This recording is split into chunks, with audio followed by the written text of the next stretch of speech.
Assalamualaikum, salam sejahtera. Terima kasih kerana telah memilih channel ini.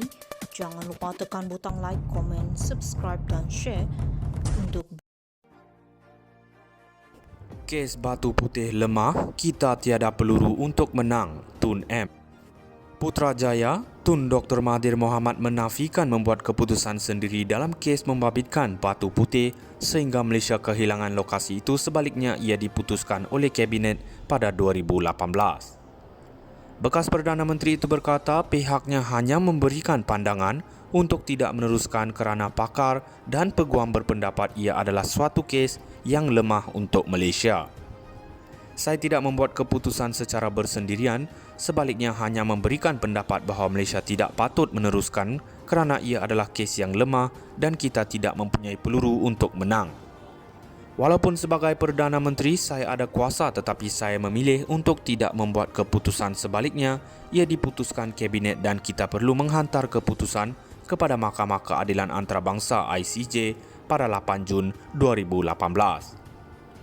April lalu, Menteri di Jabatan Perdana Menteri Undang-Undang dan Reformasi Institusi, Datuk Seri Azalina Othman Said dilaporkan berkata, Perdana Menteri ketika 2018 yang membuat keputusan sembunyi-sembunyi adalah individu yang bertanggungjawab menyebabkan Malaysia kehilangan Batu Putih dalam proses rayuan di Mahkamah Antarabangsa.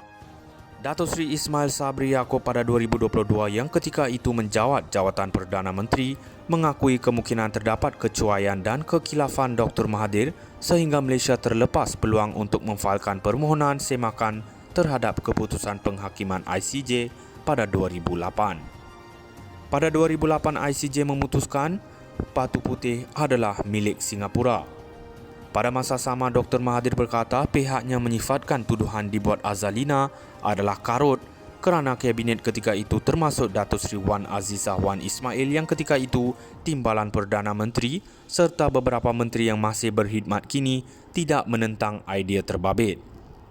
Mengenai kenyataan Tan Sri Mohamad Apandi Ali bahawa beliau tidak dirujuk oleh Dr. Mahathir ketika menarik balik permohonan membatalkan keputusan ICJ itu, beliau bagaimanapun berkata ia adalah kerana bekas peguam negara itu tidak boleh dipercayai dan tidak melakukan kerja dengan betul. Ketika ditanya sama ada beliau akan memfailkan tindakan undang-undang terhadap Azalina, Ismail Sabri dan Mohamad Apandi, Dr. Mahathir bagaimanapun berkata beliau akan memikirkan terlebih dahulu mengenai perkara itu. Saya akan memikirkan mengenai perkara itu. Kalau kita saman seseorang, ia akan mengambil masa 10 tahun untuk mendapatkan keputusan. Dan ketika itu, saya sudah berada di tempat lain meninggal dunia, katanya. Dalam perkembangan sama, Dr. Mahathir berkata ketika Malaysia dan Singapura memutuskan untuk membawa perkara berkaitan Batu Putih kepada ICJ, perjanjian sudah dibuat bahawa apa saja keputusan perlu diterima oleh kedua-dua negara. Kita perlu mematuhi janji untuk terima keputusan. Kalau mukir janji, nama buruk terdapat pada Malaysia, katanya.